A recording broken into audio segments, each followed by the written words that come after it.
what are the points to consider before choosing a policy for coronavirus? There are three parts to this. So when we are talking about health insurance, and I think Mr. Chabra mentioned it quite clearly that there is health insurance that we are taking, but most Indians, let's face reality, most Indians don't have adequate health insurance. Most of us don't like to think about negatives in that sense, and a lot of corporate going people or a lot of salaried people have only corporate covers. So, in case they had just lost their jobs before this or during this crisis and were to test positive, then that is a big problem there itself. So, there are three aspects that we have to look at. There is the health insurance bit, the comprehensive one.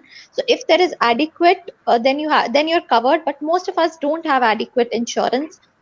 Second is the COVID coverage. I think that's a good add-on because if you consider the premiums, it's quite low, and this is not a long-term commitment as well. I think the maximum is about 9.5 months, which is something that you and I both can look at. The premiums vary from anywhere between, say, 500 to 5,500 or so, depending on the cover you want and the company you want. And for somebody who's looking at, and where everything is covered, like we spoke about PPE kits, everything is covered, so there's no extra burden on the individual due to COVID positive.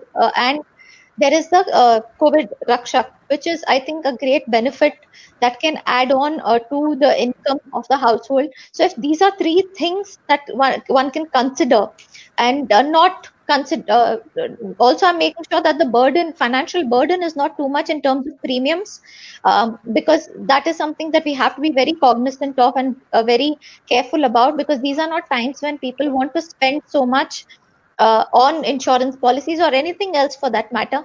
But these are good expenses to have in these times so that they are adequately covered. If by paying a small premium of say 2,500, if they are covered for 5 lakhs, for example, I think that's something that they should definitely do for themselves and for their families.